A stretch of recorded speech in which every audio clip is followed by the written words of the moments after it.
오늘의 말씀은 요한복음 3장 3절에서 5절 말씀입니다.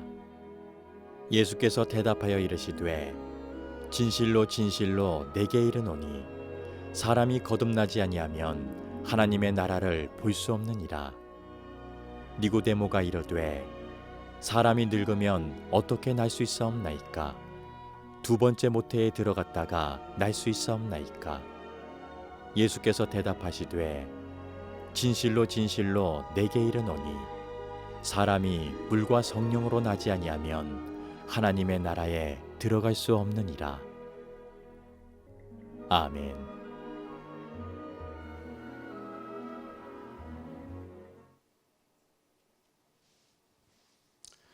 사순절 두 번째 주일에 오신 여러분을 환영합니다. 사순절 기간 내내 십자가를 묵상하고 하나님과 동행하시는 여러분 되시기를 바랍니다.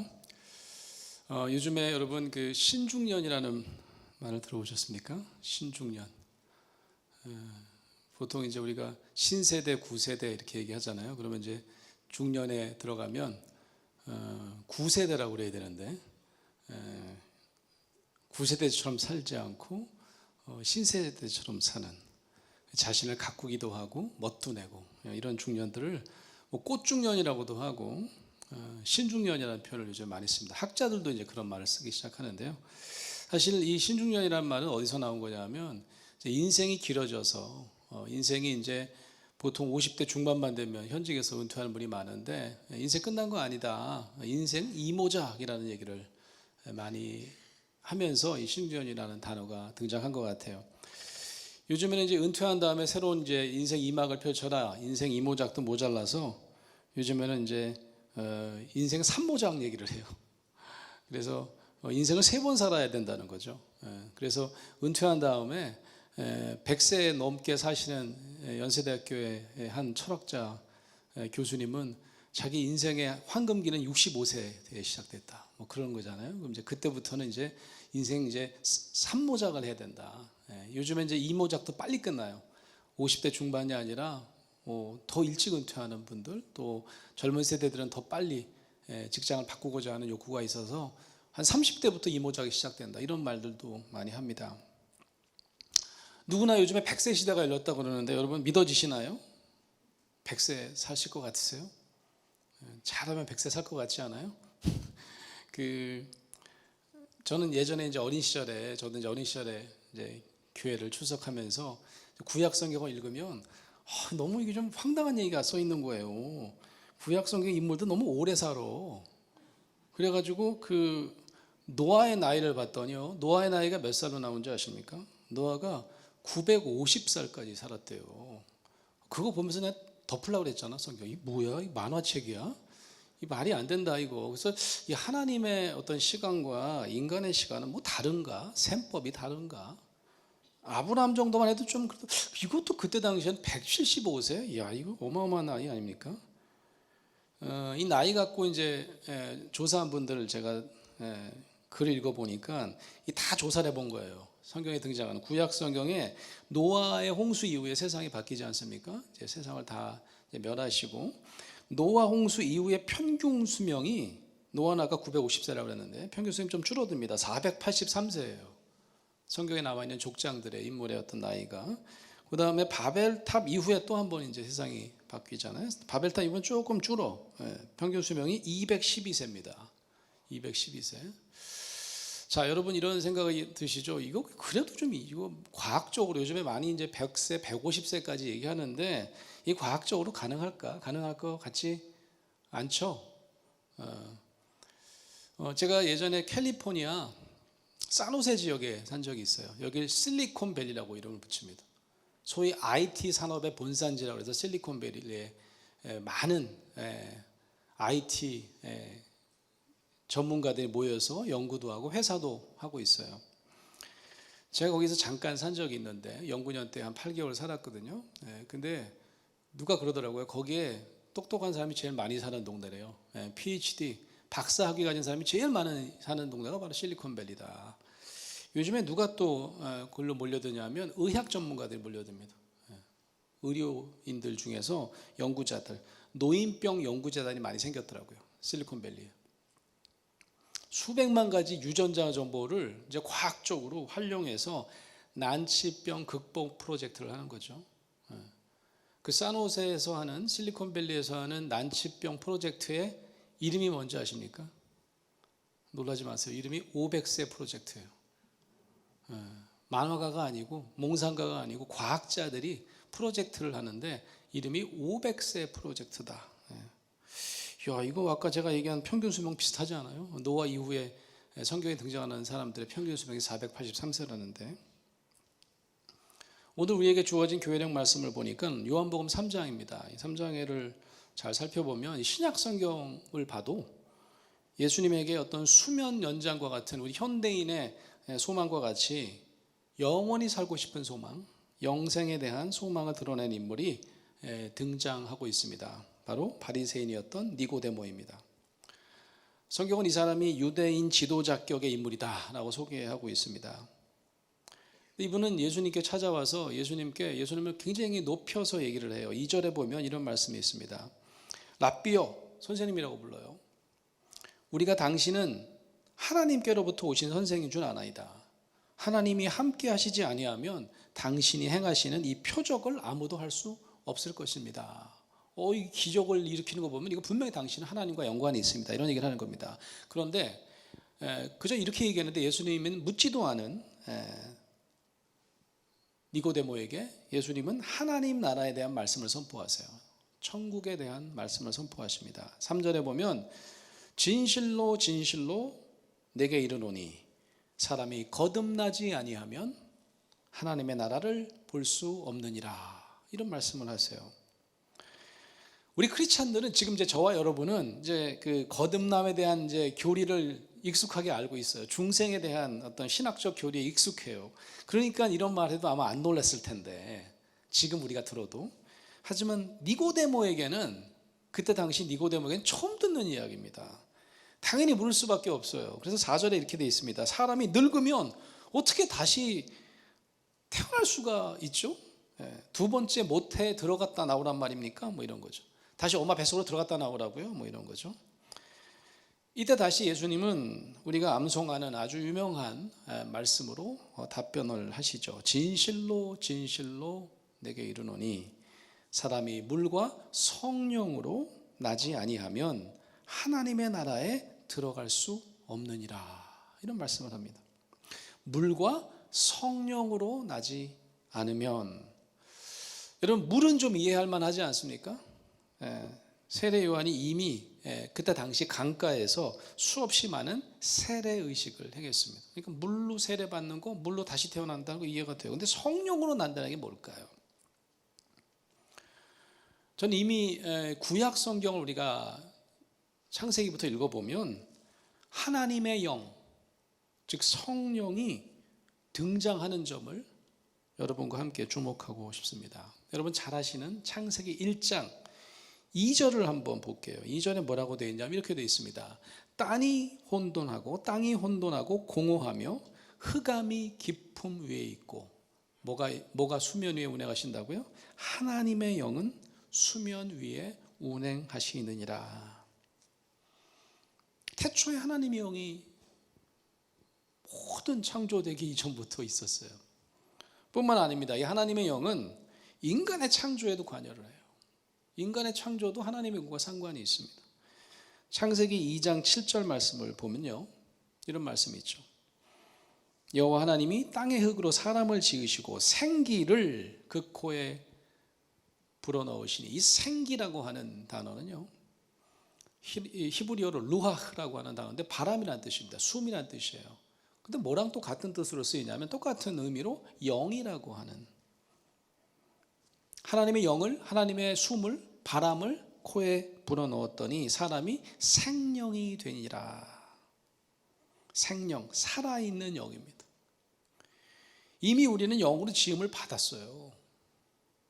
그런데 왜 예수님은 성령으로 다시 태어나야 한다고 하는 걸까요?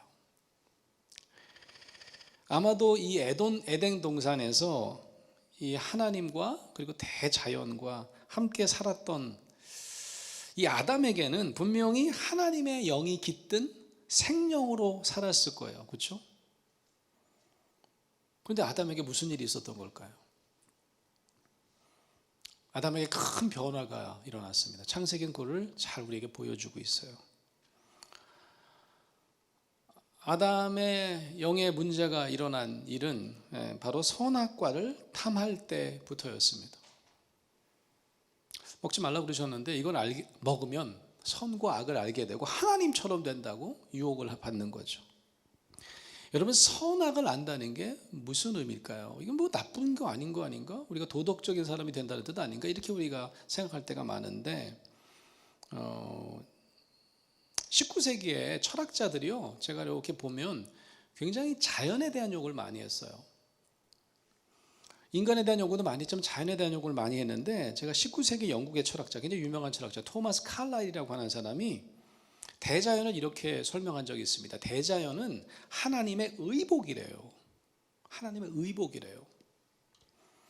동시대 미국의 철학자입니다. 핸드 데이빗 소로라고 하는 사람은 자연의 특징을 이렇게 표현했습니다. 자연은 절대로 사고하지 않는다. 이게 뭐예요? 사고 안 하니까 못된 거예요? 그런 뜻이 아닌 것 같아요. 이게 무슨 말일까요? 자연은 절대 사고하지 않는다. 사고할 일을 저지르지 않는다는 거예요. 자연은 인간처럼 잘잘못을 따지지 않는다는 말입니다. 예컨대 자연은 뭐 도덕적인 나무가 따로 있고 비도덕적인 나무끼리 서로 구별하지 않는다는 말씀입니다. 옳은 바다가 있고 의로운 바다가 있고 죄스러운 바다가 있고 잘못된 바다를 만들어내지도 않는다는 말씀입니다. 하나님의 의복은, 대자연은 옳고 그름을 만들어내지 않는다는 거예요. 그래서 하나님은 모든 창조물을 창조하신 후에 뭐라고 그러셨죠? 참 좋다, 아름답다 하셨습니다. 자연 세계도 보면 뭐 나무를 보나 뭐 생명체를 보나 동물을 보나 자연이 시작과 끝이 있습니다. 그죠? 삶과 죽음이 있어요. 하지만 인간 세계처럼 그 끝과 죽음이 끔찍스러운 면을 가지고 있는 것처럼 보이지는 않아요. 동물은 죽음이 임박했다고 막 부들부들 떨고 인간처럼 공포에 휩싸이지 않는 것 같습니다. 저는 동물과 자연을 이제 다루는 그 다큐멘터리를 진짜 좋아하는데, 동물은 이렇게 생을 마감하더라고요. 숲으로 들어가요. 조용히 숲으로 들어가서 나무 밑에 웅크리고 앉아서 죽음을 맞이하는 그런 포유류들이 많이 있더라고요. 거기에 비해서 인간은 어떻습니까? 토마스 칼라이라고 하는 철학자는 아주 참 기가 막힌 얘기를 했어요. 대자연은 하나님의 의복이라고 했잖아요.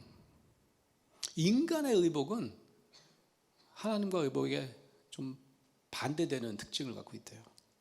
인간의 의복이란 하나님과의 분리, 자연과의 분리, 타인과의 분리를 상징한다, 이런 얘기를 했습니다. 인간은 의복을 왜 입느냐? 나와 다른 사람을 구별하기 위해서. 내가 다른 사람과 어떻게 다른지, 우리가 멋진 옷을 입고 명품 옷을 입고. 선악과를 따먹은 아담과 이브에게 제일 먼저 닥친 일은 뭐였습니까? 자기의 몸을 부끄러워하기 시작합니다. 그리고 의복을 잽싸게 만들어 입는 일이었어요. 의복은 나와 타인, 나와 자연과의 분리, 단절을 의미합니다. 여러분, 가끔 이제 다큐멘터리 같은 데 보면 대자연과 하나 돼서 사는, 우리가 볼 땐 좀 원시스러운 그런 종족들을 보면 의복을 거의 걸치지 않고 있거나, 그죠? 벗은 몸으로 자연스럽게 사는 것을 발견합니다. 자연은 구별하지 않습니다. 의복을 이렇게 만들어 입고 에덴 동산을 빠져나온 이 인간의 조상 아담은 자신과 다른 모든 생명체, 창조물을 대극의 세계에 놓기 시작합니다. 나와 대적하는 관계로 보기 시작하는 거죠. 야생동물이요, 나를 해칠 수 있는 맹수가 됩니다. 심지어 다른 사람도 공포의 대상이 돼요. 하나님 역시 자신을 벌하거나 심판하는 존재로 나와 대척점에 놓게 된다는 말씀입니다. 하나님과 인간의 사이는 점점 멀어집니다. 결국 자신 밖에 있는 대자연, 외부 세상, 그리고 하나님까지 끝없는 분리와 갈등의 대상으로 여기면서 평생을 살게 되는 것이 바로 아담의 후예들이 겪을 운명인지도 모르겠습니다. 고통과 쾌락, 선과 악, 삶과 죽음, 고된 노동과 놀이, 갈등하는 모든 대극 자체가 우리 인간 생애 내내 지속되는 우리 삶의 현실인 것입니다. 어쩌면 우리가 겪는 모든 문제들은 결국 이 양극단으로 나누고요, 분리하고 경계를 긋는 일에서부터 시작되는 것 같습니다. 에덴 동산에서 이 벗어난 우리들은 우리 존재조차도, 우리 존재 안에서도 다시 양극단으로 분리하기 시작합니다. 뭘까요? 바로 신체와 영혼입니다. 우리 존재 자체도 마치 대극의 세계의 일부인 것처럼 생각하는 겁니다. 우리 안에도 좋은 게 있고 나쁜 게 있는 거예요. 어느새 몸과 영혼은 도저히 화해하기 어려운 양극단에 자리합니다. 이미 우리가 영의 존재인데도 언제부터인가는 우리는 그냥 육체적 존재예요. 영혼은 우리가 죽어서야 우리 신체라고 하는 감옥에서 빠져나와가지고 둥둥 떠다닌다고 믿습니다. 여러분, 예전에 그 영화 중에 그 사랑과 영혼이라고, 좀 옛날 영화인데 기억나십니까? 사랑하는 연인이 이제 죽었는데 신체가 없어요. 이제 죽은 다음에 영혼이 쏙 빠져나와가지고 그 고스트가 그 애인을 이렇게 막 돌봐주기도 하고 뭐 그런 영화였는데, 우리의 몸과 영혼은 애초부터 하나예요. 마치 하나의 고무줄처럼 팽팽하게 연결되어 있는지도 모릅니다. 그런데 자꾸 한쪽으로 우리가 기울이면 결국 고무줄은 끊어지고 말겠죠. 때로는 우리 신체는 이승에서 살아가고 영혼은 저 죽어서 천국에서 살아간다고 분리하게 되는 것입니다. 그래서 성경에도 보면, 아니 부활한다는데 부활하면 몸도 다시 사나요? 라는 질문을 하게 되는 거죠. 그렇다면 이 하나님의 나라 선포를 보면 예수님께서 이미 현재 여기에 하나님의 나라가 우리 안에 있다라고 하는 예수님의 선포는 도대체 우리가 어떻게 이해해야 되는 것일까요? 예수님께서는 우리가 신체와 영혼, 고통과 쾌락, 삶과 죽음을 양극단에 놓고 지금 여기에 임한 하나님의 통치를, 하나님의 임재를 이해하지 못하기 때문에 자꾸 천국을 저 멀리 죽음 이후의 세상이라고 생각하는 당시 사람들에게, 그리고 우리들에게 이런 말씀을 강하게 강조하여 말씀하시는 게 아닐까요? 니고데모는 그래서 어떻게 두 번 태어냐고 어떻게 뱃속에 다시 들어가죠? 라고 반문했던 거였겠죠. 이 육으로만 사는 사람들은 지금 당장 영혼을 회복하고 하나님의 영으로 다시 태어나라, 거듭나라 하는 말씀을 도저히 이해할 수 없었던 것입니다.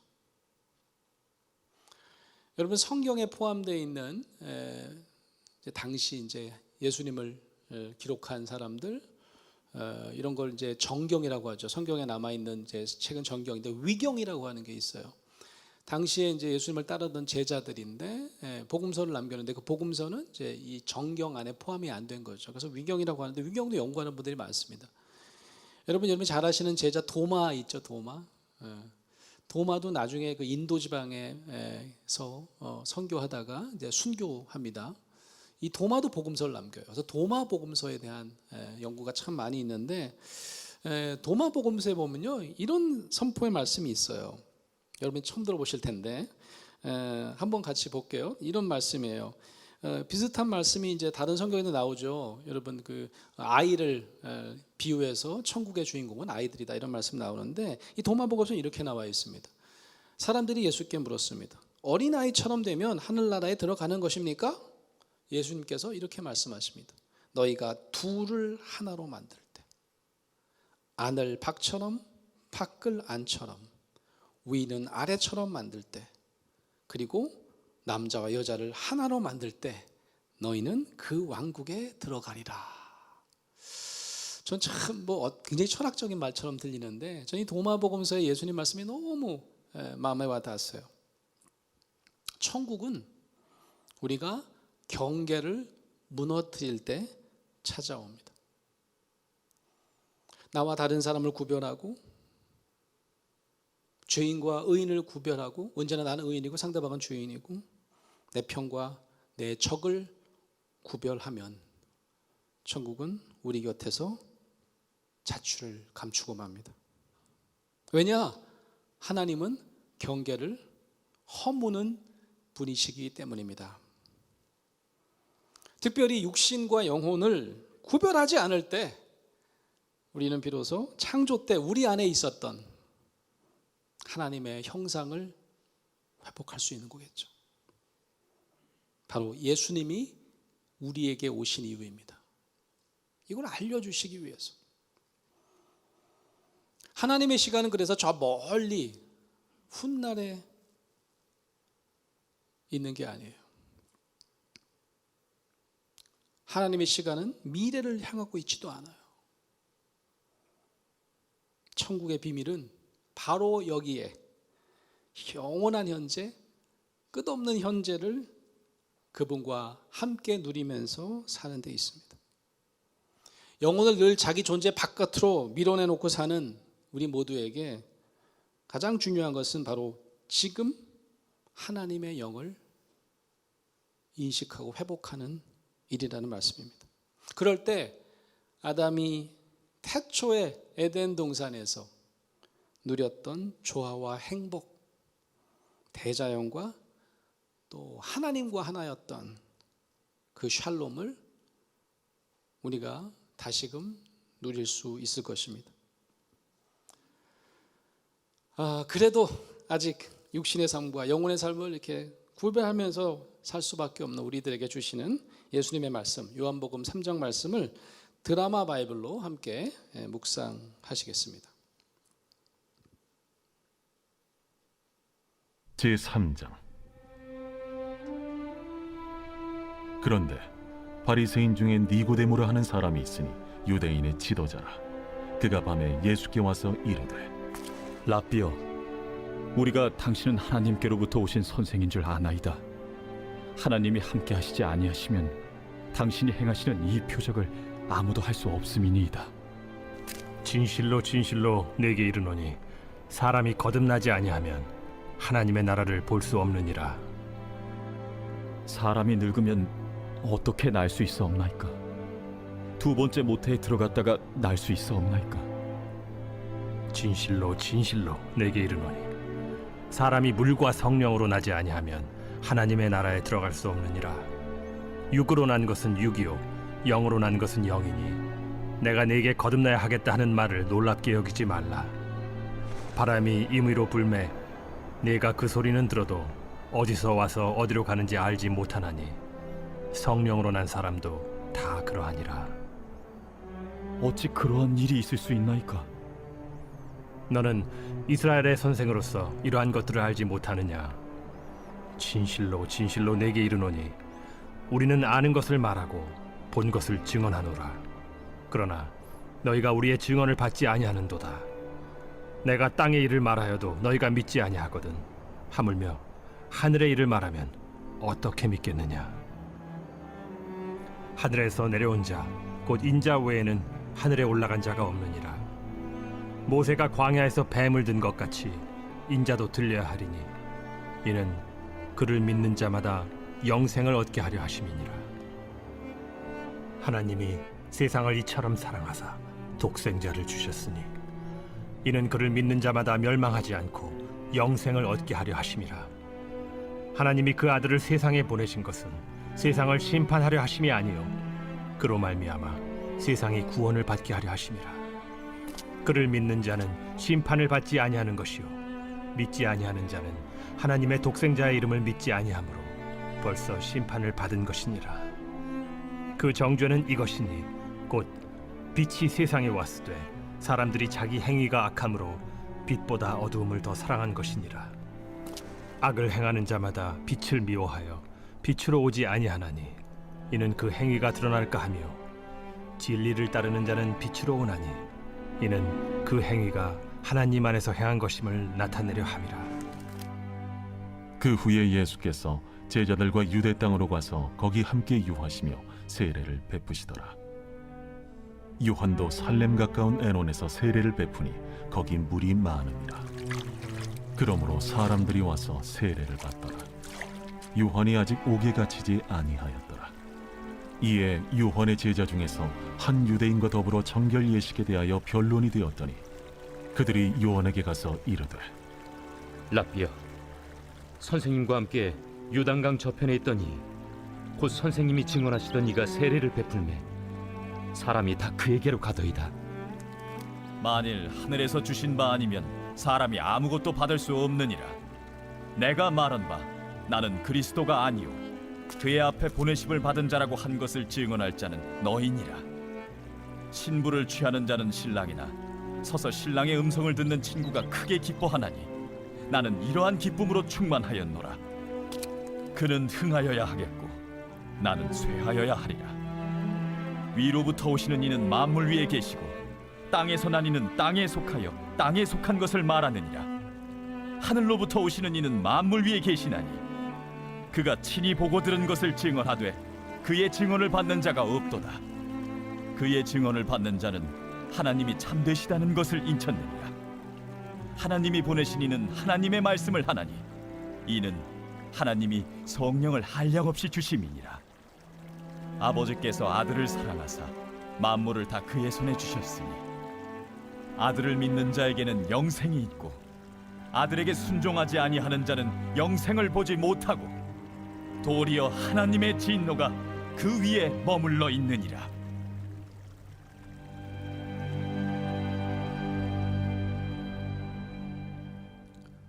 사랑하는 성도 여러분, 성령으로 거듭난다는 것은 도대체 어떻게 가능한 것일까요?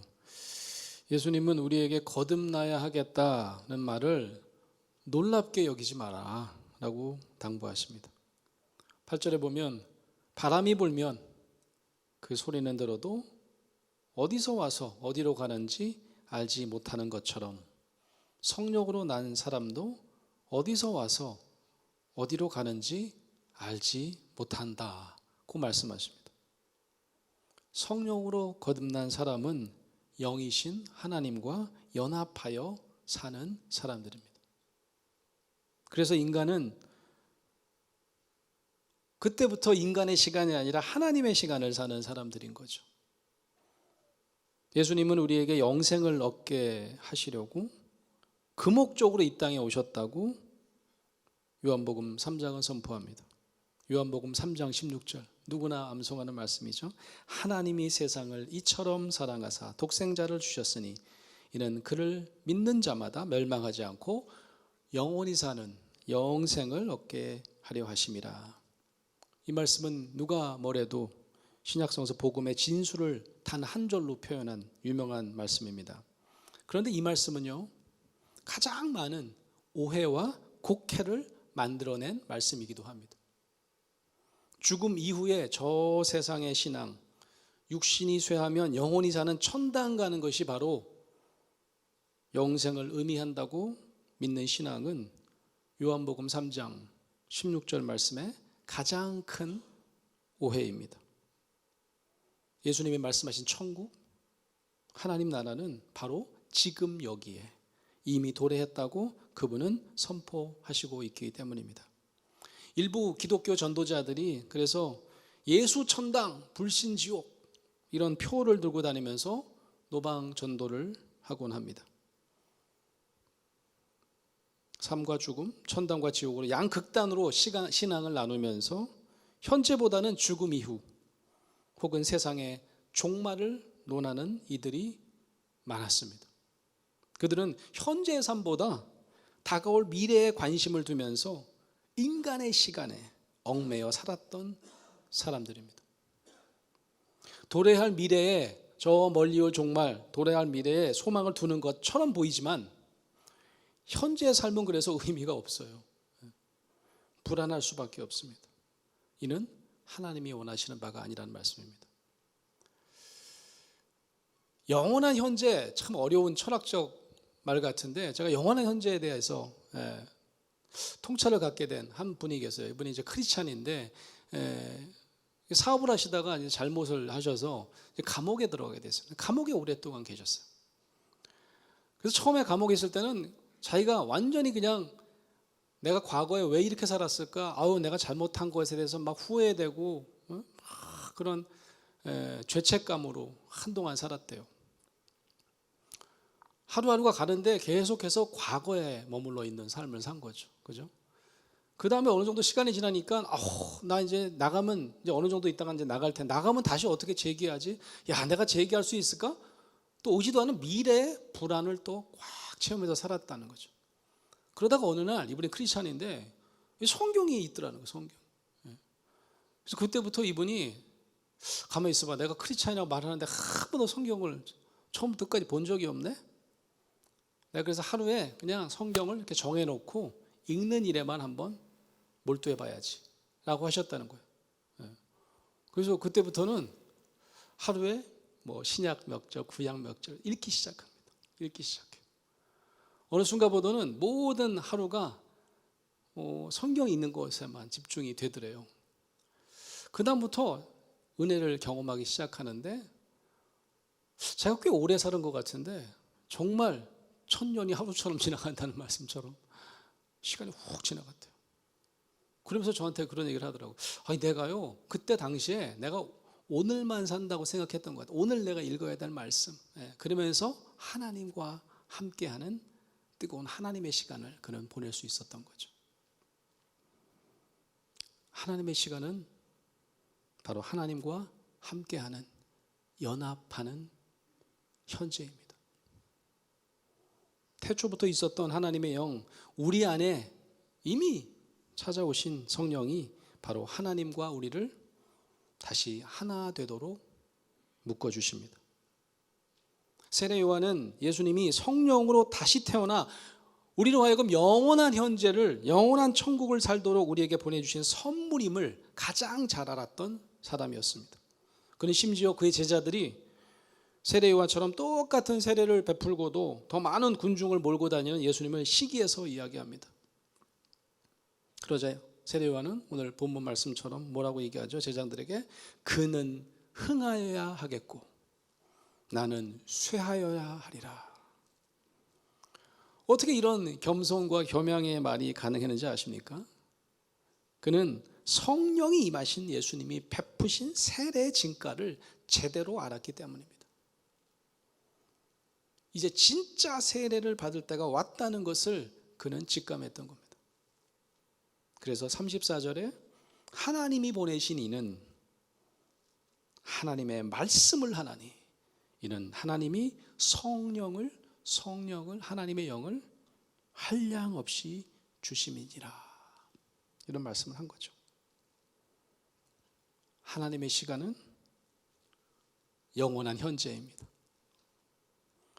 과거의 후회, 내가 과거에 사는 거예요. 미래에 대한 불안, 내가 오지도 않는 미래에 지금 가 있는 거예요.